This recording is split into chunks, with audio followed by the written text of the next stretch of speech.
सुनाने प्रोग्राम जवाब खपे सां गॾु मां आहियां इम्तियाज़ मीर। इमरान ख़ान जी सियासत हिकिड़ी अफ़रा तफ़री वारी सियासत आहे। गवर्नमेंट चए थी इमरान ख़ान हिकु दफ़ो वरी इस्लामाबाद जी तरफ़ अचण जे लाइ जेको ऐलान कयो आहे त मां 6 ॾींहंनि खां पोइ ईंदुमि। कुझु डेज़ अॻिते पोइ हिते थी सघनि था ऐं प्लान सां गॾु ईंदो। उन खां पहिरियां उन जी का तयारी न हुई। मुल्क जे अंदरि इलेक्शन थियणु खपनि, पर इलेक्शन त इन जो फ़ैसिलो पार्लियामेंट जे मैदान ते थियणु खपे। ईअं न हुजे त को जथो वठी करे का लॉन्ग मार्च करे उनखे इलेक्शन करण। मुझे टेलीविजन पे ज्वाइन किया रुबीना कायम खानी साहिबा, मैं आपको वेलकम करता हूं अपने शो में। जी अस्सलाम वालेकुम मेर साहब। सब कह रहे हैं कि इमरान खान साहब अफरा तफरी फैला रहे हैं, दोबारा आने की कोशिश कर रहे हैं। इससे पहले कह रहे थे हमारी तैयारी नहीं थी, अब हम तैयारी के साथ आएंगे, सुप्रीम कोर्ट भी जाएंगे, इजाज़त लेंगे। अगर इजाज़त नहीं भी हुई दूसरे प्लान के साथ हम आएंगे इस्लामाबाद की तरफ, क्या कहेंगे? जी मैं यही कहूँगी कि इमरान साहब की हमेशा की ये हरदर्मी है और जो उनका एक रवैया देखा गया है और जो ख़ास तौर पर हमारी जो यूथ है और जो हमारे लोग हैं पाकिस्तान के जो अवाम है उनमें जिस तरह की वो हिजान की कैफियत में उनको मुब्तला कर रहे हैं, तो ये बड़ा ही अनफॉर्चुनेट है। और मैं ये कहूँगी कि इमरान खान जैसे लीडर के साथ बड़ा आहनी हाथों के साथ जो है वो तमाम जितने भी पार्टीज हैं उनको निमटना चाहिए, क्योंकि ये एक नासूर बनता जा रहा है हमारे मुल्क के लिए, हमारे लोगों के लिए।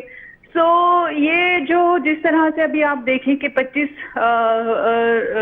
उसमें जो मार्च किया उनको 25 तारीख को वो उस जो रवैया देखा गया उनके लोगों की तरफ से, जिस तरह से उन्होंने तबाही फैलाई है।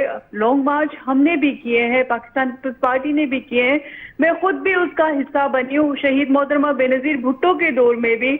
और फिर अभी भी आप देखें कि जिस तरह से बिलावल भुट्टो साहब ने लॉन्ग मार्च किया था, और उस वक्त जब बेनज़ीर भुट्टो साहबा ने मार्च किया तो उस वक्त हम डिक्टेटर के दौर में थे। और हमने तो उसके बावजूद अगर कोई एक शख्स भी ये कह दे कि हमने कोई गमला भी तोड़ा है या हमने किसी चीज को मुल्क की जो असासे हैं, जो इदारे हैं, उनको किसी चीज को नुकसान पहुंचाया है, तो वो मतलब मैं सियासत से रिजाइन करने के लिए तैयार हूँ।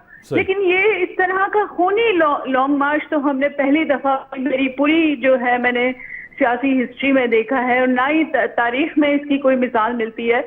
जिस तरह से इमरान खान ने जो है इस मुल्क को जो है वो हमारे असासों को आग लगाने की कोशिश की, तो ये तो इनको बिल्कुल मैं ये कहूँगी कि सख्ती के साथ जो है निमटना चाहिए।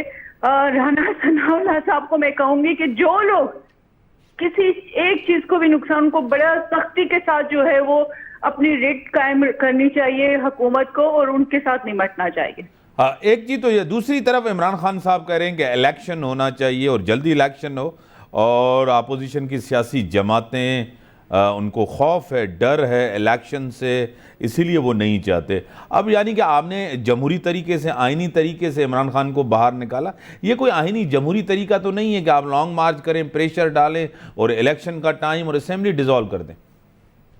जी बिल्कुल, आप देखें कि इलेक्शन तो अपने टाइम पे ही होंगे, और बार बार जो है वो कैटेगोरिकली जो है वो इस हमारी जो फेडरल में हुकूमत है उन्होंने ये कह दिया है कि इलेक्शन जो है वो ऑन टाइम होंगे, और अभी हो भी नहीं सकते। वैसे भी आप देखें इलेक्शन कमीशन ने जो है ये अनाउंस किया है कि 8-9 महीने से पहले तो इलेक्शन हो ही नहीं सकते। और फिर एक मतलब अगर आप जो है वो रिफॉर्म्स नहीं लेकर आएंगे इलेक्शन इस्लाहात में, और उसके बगैर आप इलेक्शन में जाते हैं, तो वो एक फिर जो है वो तमाम पार्टीज को उसके ऊपर एतराज होगा। तो मैं समझती हूँ कि पहले इस्लाहात होनी चाहिए, इलेक्शन रिफॉर्म्स होने चाहिए, फिर जो है वो इलेक्शन में जाना चाहिए।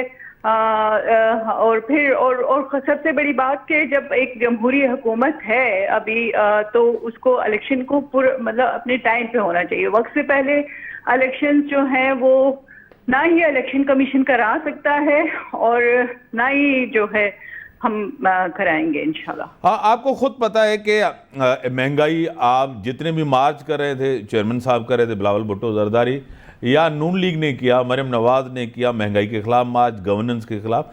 आपके दौर आते ही पेट्रोल 30 रुपये बढ़ गया, उससे तो एक महंगाई का तूफान आया है। इमरान खान को आपने भेजा इस महंगाई, बेरोजगारी और गवर्नेंस की वजह से, फिर आपके दौर में भी तो महंगाई बढ़ती जा रही है, क्या कहेंगे? जी बिल्कुल मीर साहब, मैं ये क्योंकि जाहिर सी बात है कि जब भी पेट्रोलियम मसनूआत की प्राइसेस बढ़ती हैं, पेट्रोल की कीमत में इजाफा होता है, तो उसका असर डायरेक्टली या इनडायरेक्टली जो है वो आवाम के कंधों पे ही पड़ता है। और मैं ये कहूँगी कि ये सब जो है वो कड़ियाँ आप देखें कि एक महीने में तो हम नहीं ये सारी चीजें इनके ऊपर कंट्रोल कर सकते थे। और ये जो खास तौर पे जो इतनी इनकॉम्पिटेंट जो टीम बैठी हुई थी इमरान खान साहब की, जिन्होंने कोई होमवर्क नहीं किया हुआ था, जिनको जो है जो खास तौर पर फाइनेंस, उसका, इकोनॉमी का, पाकिस्तान की मईशत के बारे में उनको जो है वो मतलब अलीफ बे भी नहीं आता था, उनको जो है फाइनेंस मिनिस्टर बनाया गया। उन नाअहल लोगों को जो है इस कौम के ऊपर मुसल्लत किया गया। तो वो पॉलिसीज, जाहिर सी बात है, जो उन्होंने IMF के साथ जो वादे किए, जो स्टेट बैंक को उन्होंने गिरवी रखा, जो उनके हवाले किया, और फिर जिस तरह से आप देखें कि इस मुल्क के साथ खिलवाड़ होता रहा है, वो कोई भी इदारा हो, कोई भी जो है वो डिपार्टमेंट हो, तो ये सारी चीज़ें इसको कंट्रोल करने में जाहिर सी बात है वक्त लगेगा हम इसके ऊपर। और फिर इसका जो खास तौर पर अभी पेट्रोलियम प्राइसेस का अगर हम नहीं बढ़ाते हैं, तो आप देखें कि जिस तरह से श्रीलंका में जो उनका डिजास्टर आया है, और वो जिस तरह से जो है वो क्राइसिस है इकोनॉमी का, वहाँ पर वो खुदा न खास्ता पाकिस्तान के ऊपर ना आए, ये कड़वा घूंट हमें फिर वक्त जो है वो पीना पड़ेगा। और इंशाअल्लाह स्टेबिलिटी आएगी, इसके ऊपर कंट्रोल होगा, लेकिन थोड़ा सा वक्त इस हुकूमत को दरकार है, और इंशाअल्लाह इन चीज़ों पे कंट्रोल कर लेंगे। एक बड़ा चर्चा सियासत के अंदर, आपको खुद पता है, कुछ दिनों से एक ऑडियो लीक्स हुई है, उसमें मोहतरम जनाब आसिफ अली जरदारी साहब हैं, दूसरी तरफ मलिक रियाज साहब हैं, उनकी गुफ्तगू हो रही है और इमरान खान का पैगाम है, और जरदारी साहब कह रहे हैं कि इम्पॉसिबल, नामुमकिन है। क्या कहेंगे इसके ऊपर? जी बिल्कुल, देखिए इमरान खान ने जब उनकी हुकूमत जा रही थी, और जिस हट धर्मी का मुजाहरा इमरान खान साहब ने किया है, बैकडोर तो वो सब अपनी गवर्नमेंट जो भी है वो कोई भागदौड़ करते हैं, लेकिन इमरान खान तो एक्सपोज उसी वक्त हो गए थे कि जिस तरह से वो अतावले हो रहे थे अपनी गवर्नमेंट बचाने के लिए, उनको कहीं पे भी जाके अपने घुटने टेकने पड़ते तो वो ये काम करते।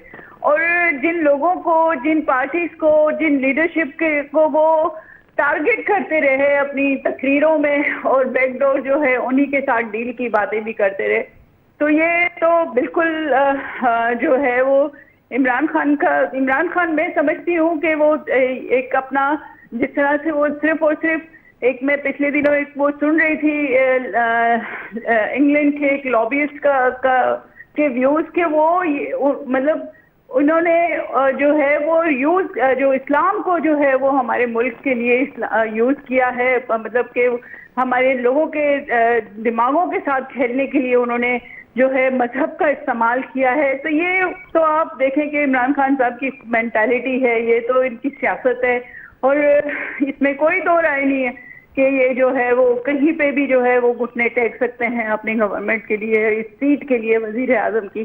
तो कोई भी गंदी मैं समझती हूँ पॉलिटिक्स कर सकते हैं। तो ये तो बहुत छोटी बात है कि वो जरदारी साहब के पास गए होंगे और उन्होंने मैसेज भिजवाया होगा कि आप जो है वो ये हमारे साथ मिल जाएं या नो कॉन्फिडेंस नहीं लेकर आए। तो इसमें तो कोई शक की बात नहीं है, ये किया होगा उन्होंने। बड़ी मेहरबानी रुबीना कायम खानी साहब, सीनियर रहनुमा, सीनियर सियासत मिनिस्टर, MNA का पॉइंट ऑफ व्यू आपने सुना। नाज़रीन, ब्रेक जो टाइम से ब्रेक हम